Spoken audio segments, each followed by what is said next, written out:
Hello guys, আসসালামু আলাইকুম। Welcome back to my channel Lutfa village cooking. তো বন্ধুরা, আজ তোমাদের সাথে এমন একটা রেসিপি শেয়ার করব, এটা দেখতে যতটা সুন্দর খেতেও কিন্তু লাগে একদম দুর্দান্ত। আর তৈরি করতে মাত্র দুটো উপকরণ লাগে, 2 পিস আলু আর কয়েকটা পাউরুটি থাকলে কিন্তু ঝটপট এই নাস্তাটা তোমরা 5 মিনিটে তৈরি করে নিতে পারো।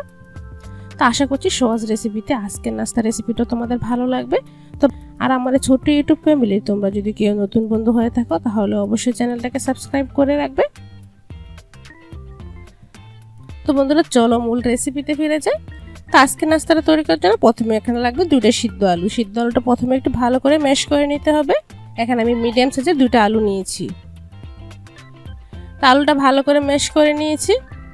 তারপর এখানে দিয়ে দিচ্ছি পেঁয়াজ কুচি। পেঁয়াজটা একদম চপ করে নিতে হবে। তারপর দিয়ে দিতে হবে কাঁচামরিচ কুচি আর কিছু পরিমাণে ধনেপাতা কুচি। তো এখানে মশলা হিসাবে প্রথমে দিয়ে দিচ্ছি স্বাদ মতো লবণ, 1/2 টিস্পুন পরিমাণ দিয়ে দিচ্ছি মরিচের গুঁড়া, আর এখানে দিয়ে দিলাম চাট মশলা 1/2 চামচ পরিমাণ।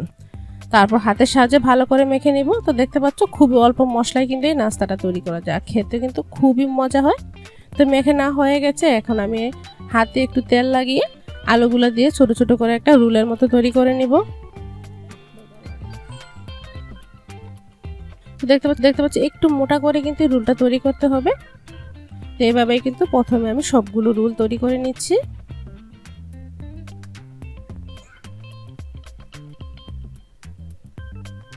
তো সবগুলো রোল তৈরি করা হয়ে গেছে। তারপর লাগবে এখানে পাউরুটি।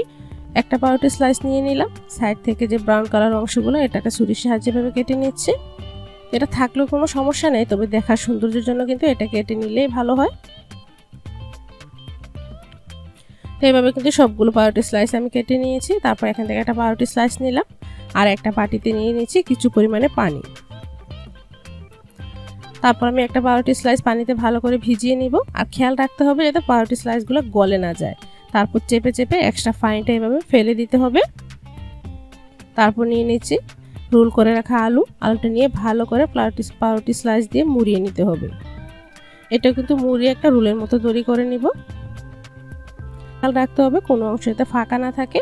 তারপর দেখো খুব সুন্দর করে একটা তৈরি করে নেওয়া হয়ে গেছে। তো এইভাবে সবগুলো প্রথমে আমি তৈরি করে নিয়েছি। তো এখন এটাকে আমি ভেজে নিব। ভাজার জন্য চুলায় কিন্তু তেল বসিয়ে দিয়েছি। তেলটা অলরেডি কিন্তু গরম হয়ে গেছে। তেলটা কিন্তু মিডিয়াম আঁচে গরম করে তারপর নাস্তাগুলো দিতে হবে। আর বন্ধুরা, এই নাস্তা ভাজার ক্ষেত্রে কিন্তু লো আঁচে ভাজা যাবে না, যেহেতু এটা পাউরুটির নাস্তা, তাই অনেক পরিমাণ তেল ঢুকে যাবে। তাই অবশ্যই মিডিয়াম ফ্লেমে নাস্তাটা ভাজতে হবে। প্রথম থেকে শেষ পর্যন্ত এই নাস্তাটা মিডিয়াম ফ্লেমে ভেজে নিতে হবে। আর এটাকে কিন্তু একটু উল্টিয়ে পাল্টে একটু পরপর কিন্তু এটাকে উল্টিয়ে দিতে হবে। উল্টিয়ে পাল্টে কিন্তু গোল্ডেন ব্রাউন কালার করে ভেজে নিতে হবে।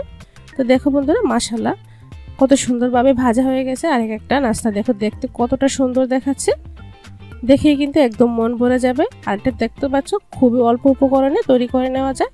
তো তোমরাও অবশ্যই বাসায় একবার হলে ট্রাই করবে, আর খেতেও কিন্তু হয় দুর্দান্ত। বাচ্চা বড় সবাই খেয়ে কিন্তু তোমার প্রশংসা করতে বাধ্য হবে। তো বন্ধুরা, আমার রেসিপিটা তোমাদের ভালো লেগে থাকলে তাহলে অবশ্যই একটা লাইক দিবে। আর চ্যানেলটা সাবস্ক্রাইব করা না থাকে তাহলে সাবস্ক্রাইব করে দিবে। আর তোমার বন্ধুদের মাঝে বেশি বেশি শেয়ার করে দিবে। এতে করে তোমার বন্ধুরাও কিন্তু এই সব নতুন নতুন ভিডিওগুলো দেখতে পারবে। তা আজ এখানে শেষ করছি। নেক্সট ভিডিওতে আবারও দেখা হবে। সে পর্যন্ত সবাই ভালো থাকো, সুস্থ থাকো। আল্লাহ হাফেজ।